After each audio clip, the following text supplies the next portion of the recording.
Vous écoutez le balado Réflexion et entrepreneuriat. Mon nom est Nelson Roberge et à travers les discussions que je vous présente avec les entrepreneurs, j'espère pouvoir vous aider à favoriser vos choix d'affaires vers un entrepreneuriat plus humain et créatif. Bienvenue dans l'univers de Baron Mag.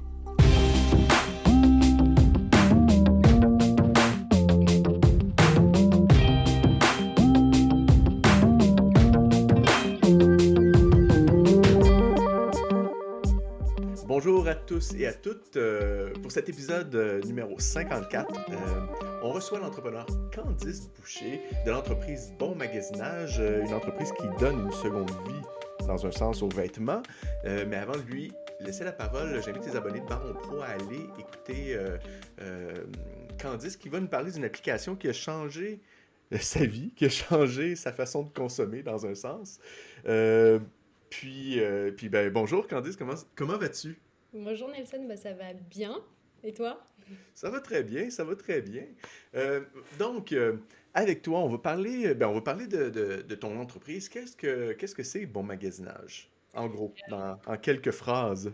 Oui, alors Bon Magasinage, c'est une plateforme sur laquelle chacun peut faire le tri de sa penderie, puis magasiner aussi dans les penderies des autres membres. On est 40 000 membres actuellement, donc il y a de quoi trouver du goût pour tout le monde. Et puis en fait, nous, on est vraiment l'intermédiaire entre les acheteurs et les vendeurs. Donc on a créé une plateforme sur mesure qui fait que tu peux faire le tri de ta penderie, puis que la personne peut acheter de manière sécurisée. Puis on s'occupe aussi de gérer tout l'aspect livraison avec Post Canada. Donc c'est pas mal ça. Faire que la seconde main soit disponible en tout temps pour tout le monde et à travers tout le Canada. À travers tout le Canada, Ouais. wow. Après, comment t'es arrivé avec ce concept d'idée-là? Pourquoi t'es arrivé à te dire comme, il y a un besoin là-dedans, puis je sais comment y arriver pour le régler? Ouais, alors pour ça, il faut remonter en 2015, quand je suis arrivée au Québec pour mon stage de fin d'études. En fait, j'étudiais dans une école de commerce de mode en France. Et donc, j'ai fait mon stage de fin d'études ici dans le domaine des designers québécois. Et quand je suis arrivée, j'étais vraiment venue avec une petite valise et je me suis dit, j'avais revendu pas mal de mes vêtements, ceux qui m'avaient payé mon billet d'avion pour venir ici. Puis je m'étais dit, bah, je rachèterai ce que j'aurais besoin en seconde main sur une plateforme comme on connaît en Europe. Et à ma grande surprise, il n'y en avait pas quand je suis arrivée. Et vraiment, je me disais, mais comment je vais faire parce que je magasinais en seconde main. Enfin, c'était vraiment ma façon de m'habiller. Donc j'étais un petit peu perdue. Puis j'ai vite vu qu'il n'y avait pas vraiment d'entre-deux entre les magasins de fast fashion qu'on connaît et puis les designers québécois qui sont plus dispendieux. Mais c'est bien normal parce que le travail derrière et la transparence Mhm. a un prix. Et donc j'étais perdue entre les deux. Puis juste, j'achetais plus rien. Vraiment, je récupérais des vêtements. Enfin, j'arrivais plus à me faire plaisir comme j'avais envie. Et donc, finalement, je suis repartie en France. Je suis revenue ici, puis quand j'ai su que j'allais rester ici définitivement, et ben là, je me suis dit, bon, bah, je vais lancer une genre de plateforme comme je connais, comme j'aime. Puis ceux qui auront envie de participer participeront. Et puis, Donc, toi, tu étais une consommatrice de vêtements seconde main, toujours. Il y a des plateformes comme ça en France. ouais. Donc, c'est à quel moment, toi, tu as commencé à consommer des vêtements seconde main? Je pense vraiment quand j'ai commencé mon école de mode, donc en 2012, déjà là, c'est là que sont arrivées ces plateformes-là et que j'ai adhéré très vite. Mais avant ça, j'étais toujours quelqu'un qui était à l'affût de petites trouvailles. Donc j'allais beaucoup, enfin en fait dans le nord de la France, de là où je viens, on avait beaucoup d'entreprises de textiles et donc beaucoup d'entreprises qui faisaient des ventes avec les échantillons qu'elles produisaient. Et ça, j'étais vraiment à la recherche tout le temps d'événements où on pouvait aller acheter ces échantillons. Parfois des modèles qui sortent jamais, en fait, qui sont juste là pour être des prototypes. Donc j'adorais aller chercher des trouvailles comme ça et faire les ventes de garage aussi, qui sont très très populaires par chez moi. Et donc voilà, de toujours aller trouver des petites trouvailles. Et quand les plateformes de vêtements de seconde main sont arrivées, là, c'était magique, là, c'était parfait. Puis après, tu jamais racheté au magasin? Si, il y a des petites choses que je rachète quand même, mais c'est très rare. Par exemple, je sais pas, je dirais un vêtement ou 2 3 ans ou quelque chose comme ça. Ah oui, hein? Mais en fait, paradoxalement, j'ai pas tant de vêtements que ça parce que je les entretiens vraiment bien, je les fais durer dans le temps. On m'en donne aussi parfois des très beaux, donc puis j'achète sur Bon Magasinage là quand même, donc Mais j'ai pas. Donc là, tu as commencé, tu es arrivé ici, tu as dit, OK, il n'y a pas de plateforme comme ça, je vais la créer, moi, ma plateforme, je vais la faire, je vais commencer à faire ça. Est-ce que c'était ta première expérience dans l'entrepreneuriat? De cette façon-là, oui, mais j'ai toujours eu plein, plein de projets. Enfin, depuis que j'étais très jeune, j'ai travaillé, donc j'ai vraiment fait plein de petits jobs qui finalement euh, entreprennent à leur manière. Tu vois, par exemple, quand j'ai tenu un kiosque au marché de l'île de Ré, c'est une petite île en France super mignonne et très touristique. Et bah, j'étais responsable de mon propre kiosque tous les jours pendant toute la saison. Donc, j'étais pas mon propre patron, mais quand même, d'une certaine façon, c'est moi qui, tous les matins, installais le kiosque et le Mhm. remballais, et puis tenais les comptes, puis gérais l'inventaire et tout. Donc, j'ai toujours été dans des petits projets qui avaient besoin d'une forme entrepreneuriale. Donc, ça, je pense que ça m'a Des petites formes énormément. des expériences de gérance, des expériences Oui, de gérer et d'autonomie, finalement. c'est ça. Et puis, je pense que ce qui m'a énormément aidée aussi, c'est que quand j'étais jeune, j'ai fait beaucoup de patinage artistique.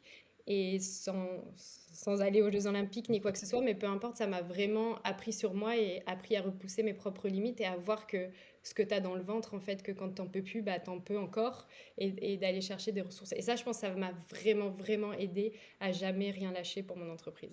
Ah oui, hein, ok, ok, Oui. ok. Et donc là, tu es arrivé ici, puis là, tu as décidé de partir ça. Comment c'était de partir ton entreprise ici? Comment ça s'est passé, le démarrage? Le démarrage s'est bien passé.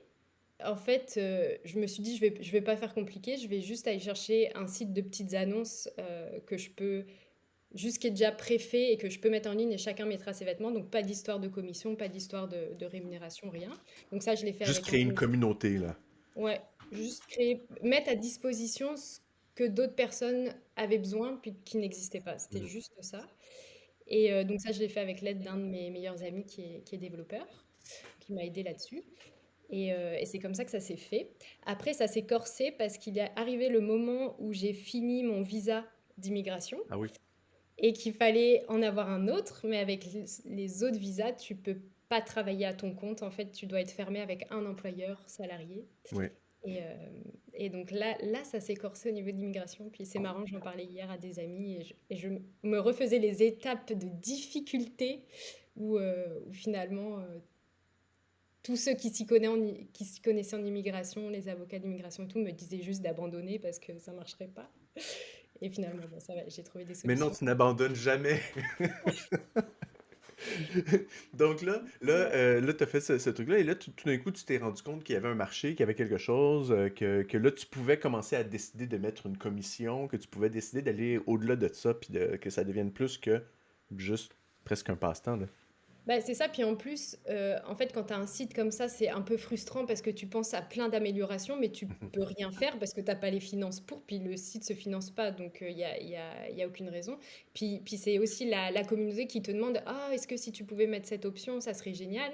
Et donc c'est là où je me suis dit: «Bon, bah, là, on va trouver un moyen de s'autofinancer parce qu'il tout le monde veut de l'amélioration» et tout le monde m'avait dit: «Nous, on serait prêt à payer si après ça améliore le site, Mhm. on serait OK pour rémunérer le site». C'est comme ça que j'ai fini par prendre une commission sur les ventes. Puis c'est comme ça qu'on s'est autofinancé depuis le premier jour finalement, juste sur la commission. Ça, c'est assez exceptionnel. Mais de toute façon, j'attendais d'avoir des sous qui rentrent pour les investir dans le site. Tu sais, je prenais jamais de projet d'avance tant que j'étais pas sûre qu'on avait l'argent.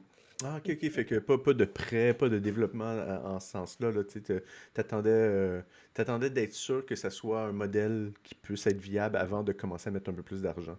absolument, ouais. Est-ce que ça l'a fait en sorte que la croissance a été moins rapide selon toi, ou est-ce que tu penses que, je sais pas, que c'est... De toute façon, la croissance a été parfaite parce que si elle avait été plus rapide, aujourd'hui, comme on a une croissance rapide, je peux le dire, si j'avais une croissance aussi rapide à l'époque, je m'en serais pas sortie. Mhm. J'aurais pas du tout eu les capacités pour moi-même et au niveau technique, ça n'aurait pas été gérable. Donc la croissance s'est bien faite et de toute façon, c'était aussi un peu volontaire que j'essayais de la contenir à Montréal parce qu'au début, je faisais les livraisons en personne quand les acheteuses et vendeuses n'avaient pas Oui, ben je me l'occasion. rappelle, oui, oui, c'est ça, je me rappelle quand on s'était vu justement au Starterfest, comme on parlait hors d'ongle, là, Tu faisais encore Je faisais encore. J'ai arrêté juste 2 mois après, je pense. Ah oui, hein, c'est ça, ok. Ouais, Ok. parce que on a eu la chance d'avoir Post Canada comme super partenaire. Donc ouais. Mais c'était génial, ça m'a permis de connaître les clientes. Enfin, c'était fou. C'est Vraiment. c'est ce qui arrive, hein, tu sais, d'avoir une croissance qui est plus lente, c'est que tu as plus de facilité à comprendre tous les aspects de la business et de dire comme, OK, parce que, quand tu arrives avec une croissance rapide et trop rapide, puis là tu dis que tu as une croissance qui se passe qui est rapide, c'est ça? Là, est-ce que Oui, ça... C'est non, ça? oui. Mais c'est que tout se passe trop vite et là, tu manques peut-être des étapes, tu sais, ou tu sais, il y a des étapes que t'as pas bien assimilées dans ton processus. Ouais, Euh, exactement. il y a Alors que des... là, on est capable. Tu vois un exemple, avant, quand il y avait trop de trafic sur le site lâchait complètement. Et ça arrivait souvent, ça c'était très stressant pour moi, puis frustrant pour les clientes. Et voilà, et ça, il a fallu que ça nous arrive quelques fois pour qu'on se dise, ok, là, il faut qu'on mette du budget là-dessus, faut qu'on devienne béton sur le trafic. Et maintenant, c'est plus du tout un enjeu. Donc maintenant, c'est OK. très reposant quand il y a des gros pics, je suis sereine. Mais c'est le genre de choses, si t'as pas les finances pour aller encadrer ça, eh ben c'est tout, ça se reproduira, tu n'auras jamais de solution et finalement ça va pas fonctionner. Donc c'est ce genre d'exemple qui fait que la croissance raisonnable a été très bénéfique pour moi parce que Ben oui, c'est ça. Et donc là, tu dis que tu as une forte croissance et en ce moment, puis ça serait dû à quoi selon toi? Comment que... mais je pense qu'il y a une réelle prise de conscience par rapport à tout l'univers de la seconde main. Donc ça, c'est très, très encourageant. Enfin, moi, ça me fait trop plaisir de voir ça. Aussi, je pense qu'on a fait un bon travail de bien servir nos clients depuis le début. Et donc, jusqu'à maintenant, Bon Magasinage s'est fait connaître par le bouche à oreille. Et donc ça aussi fait que je pense qu'on a une belle croissance parce que les gens réfèrent le site. Et aussi, on a la chance d'avoir beaucoup de visibilité grâce à des personnalités connues qui font le tri de leur penderie sur Bon Magasinage. Donc ça nous aide aussi beaucoup. Ah, ok, oui. Mais c'est aussi la prise de conscience de la seconde main. Et puis le fait de, justement, par le bouche à oreille, voir que tes amis font des super trouvailles sur Bon Magasinage, bah, tu as envie d'essayer après. Donc tu fais un achat, puis après tu te mets à vendre. Ou l'inverse, tu vends, puis tu te mets à faire un achat. Donc je pense que c'est un peu le mélange de tout ça. Puis est-ce que tu as une stratégie, parce que bon, c'est très numérique, là, tout ça, là. Ouais. Est-ce que tu as une stratégie de marketing numérique? Est-ce que tu utilises les plateformes de réseaux sociaux puis est-ce que ça a un impact, puis de quelle façon? Oui, alors on utilise beaucoup Instagram. J'avoue que Instagram m'amuse beaucoup, puis on a des super discussions avec nos clientes, et donc tous les jours on sélectionne des coups de cœur et on leur propose sur Instagram, et ça marche beaucoup en fait. Je, je le vois directement que ça a un impact sur l'entreprise, donc on s'amuse à faire des coups de cœur, on s'amuse à relayer encore plus des petites idées, même quand c'est les fêtes, bah, le thème des cadeaux en seconde main ou ce genre de Mhm. choses. Donc oui, ça a un impact, puis c'est vraiment plaisant. Donc ça, c'est quelque chose que Fait j'en... que Instagram. Puis je sais là puis ça fait longtemps que c'est installé là, dans Instagram, peut-être je sais pas moi 5 6 ans, peut-être un peu plus même, qui ont qui ont mergé avec le système de boutique en ligne, là. Fait que là, maintenant, tu sais, quand tu mets une photo, tu peux taguer disons ton produit qui il va directement relier à ta boutique en ligne, directement d'Instagram. Donc là, j'imagine que ça, c'est magique pour vous, ça amène beaucoup de trafic, là. Exactement. Puis ça se vend très vite quand on vend en poste avec un bouton d'achat. Et justement, on a quelques personnes qui parfois sont perdues parce qu'elles pensent que c'est le catalogue et qu'il y a plusieurs. Quand tu arrives sur notre page, tu comprends pas forcément que chaque pièce est unique. Donc Oui, on t'as a pas beaucoup plusieurs de... grandeurs. Oui, c'est ça. Est-ce que c'est encore disponible? Et en fait, ça ne l'est plus. Et c'était une seule grandeur, un seul article. Donc c'est drôle parce que je vois qu'il y a beaucoup d'intérêt par rapport à ça. Mais oui, c'est vrai que ça nous aide beaucoup, ce genre d'outils. C'est drôle, hein, oui, c'est vrai, tu viens de ramener un point, c'est vrai, seconde main, vous avez pas une boutique avec toutes les grandeurs et toutes les couleurs. Hey, est-ce que tu l'as en vert, tu sais, ou est-ce que tu l'as... Non, ce que tu vois, c'est là, et voici les grandeurs et tout ça. Et est-ce que ça te fait... Comment tu gères ça un petit peu? Parce que là, bon, on parle, tu sais, c'est un peu le- un peu le commerce de détail dans un sens, le commerce en ligne. Dans ce sens-là, c'est quelque chose de pouvoir quelqu'un qui décide d'acheter quelque chose, puis qui finalement il se rend compte que c'est pas de la bonne grandeur ou que ça marche pas. Comment tu gères un peu parce que tu dois avoir, je sais pas, j'estime que tu dois avoir beaucoup de retours où ça doit se passer, où tu dois avoir une façon de travailler à ce niveau-là, ou de Euh, prévenir un peu. C'est ça, j'allais dire, on essaie de prévenir au maximum, donc c'est-à-dire demander aux clientes vendeuses vraiment de bien mettre le plus de détails qu'elles peuvent, parce que le but c'est que l'article plaise à la personne qui a acheté. C'est vraiment pas qu'on soit sur je vends une fois et puis c'est tout, c'est vraiment que tu donnes envie par ta super vente à la personne de réacheter en seconde main et de voir que l'univers de la seconde main Mhm. peut être vraiment très bon pour faire des belles trouvailles et juste pour s'habiller et devenir le nouveau réflexe de magasinage de vêtements. Ouais, ouais, ouais. Donc on essaie vraiment de demander beaucoup de détails. Puis aussi, les acheteuses potentielles peuvent poser des questions si elles ont plus besoin d'avoir les mesures ou quoi que ce soit.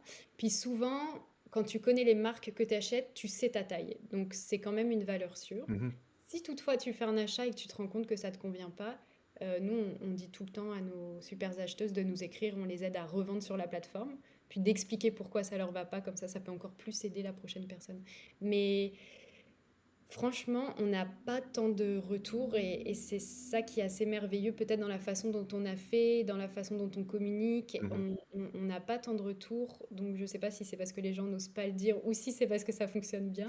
J'espère que c'est parce que ça fonctionne bien, mais c'est pas trop un enjeu. Puis de toute façon, les ventes sont finales, on prévient bien d'avance, Oui. donc je pense aussi que les personnes font très attention à ce qu'elles achètent Oui, pour... aussi, il y a ça, c'est ça, une politique de vente finale aussi, là, c'est quand même, c'est quand même particulier. Qu'est-ce qui seraient tes enjeux aujourd'hui et tes enjeux de demain en ce moment? Les enjeux, ça serait de bah, déjà continuer à grandir en gardant à cœur les valeurs que j'ai et qui font la force de Bon Magasinage, je pense. Donc pour l'instant, ça s'est bien passé. Ça va faire 5 ans que Bon Magasinage existe et on a toujours respecté les valeurs que je voulais garder. Donc ça, c'est génial. Puis j'espère pour le futur que le marché de la seconde main va continuer à grandir comme il le fait parce qu'il est censé doubler d'ici 2025. Donc c'est vraiment très encourageant. Il est censé doubler, selon qui? À cause de la croissance que vous voyez que... Bah, pour l'engouement qu'il y a pour toutes les plateformes Mhm. de seconde main, puis le Ah, ok. marché de la seconde main en général. Donc là, pas que textile, mais le textile c'est le top 1 de Fait ce qui est le partie. plus revendu, Ok. donc voilà. Mais il y a eu l'étude Kijiji qui sort tous les ans est super bien faite. Et il y a aussi l'étude ThreadUp, qui est un site américain de seconde main, qui aussi fait un rapport. Et donc voilà, tu pourras retrouver les chiffres là-dedans. Et c'est super bien fait, super bien expliqué, bien imagé. Donc c'est vraiment pour moi des bonnes sources d'informations aussi Ah, c'est d'aller le les fun. lire. Mhm. C'est Et encourageant, surtout si tu sais que ça va doubler, c'est que t'es dans une entreprise qui va pérenne. ouais, ouais, ouais, c'est ça. Bah, et puis on le voit de toute façon. Puis on a beaucoup de clientes qui nous écrivent pour nous dire qu'elles ont complètement changé leur manière de magasiner, que vraiment, bah, que le premier réflexe devient la seconde main. Et c'est ça, enfin, ça c'est vraiment de l'énergie pure quand on nous dit des choses comme ça. Ouais, C'est ouais, fou, ouais. c'est fou, c'est génial. Alors, Et, oui, vas-y, continue. et un autre aspect défi, c'est la technologie, évidemment, parce qu'on est un site 100% Oui. digital. Donc tout l'aspect de rester humain malgré le fait que nous sommes juste une plateforme euh, et de s'améliorer, d'innover dans la technique. Ça, c'est vraiment quelque chose que j'aimerais de plus en plus. Ah, c'est excellent. On parle de magasinage et tu parles de tes super acheteuses et super vendeuses et tout ça. Est-ce qu'il y a aussi des hommes? Oui, il y a quelques hommes quand même. Est-ce ils sont moins, je sais pas, comment ça se passe le côté d'achat des vêtements pour hommes? Euh, alors, depuis le début de mon magasinage, je me suis vraiment concentrée sur les personnes à qui je savais le plus communiquer de mon expérience. Donc, c'est vraiment les femmes pour l'instant. Donc ça a vraiment fait qu'on a pu créer notre niche de super clientes communauté de qui on est très très proche et qui ont une super expérience de bon magasinage. Maintenant, effectivement, pour le futur, on aimerait beaucoup être bien plus inclusif et que justement les hommes soient contents de venir magasiner. Pour le moment, c'est rare les hommes qui viennent sur Bon Magasinage et qui font leur penderie eux-mêmes ou qui achètent eux-mêmes. C'est plutôt leurs copines qui mettent leur penderie en vente aussi Qui de gère leur, photos de leur donc ça, compte. c'est super cool à voir. Mais c'est ça, pour le futur, on va travailler plus. Il y a des hommes, il y a la section hommes, et voilà, ça grandit tranquillement. On n'a même pas commencé vraiment à essayer d'aller gratter de ce D'aller côté-là. gratter ça un petit peu, là. Ouais, c'est ça.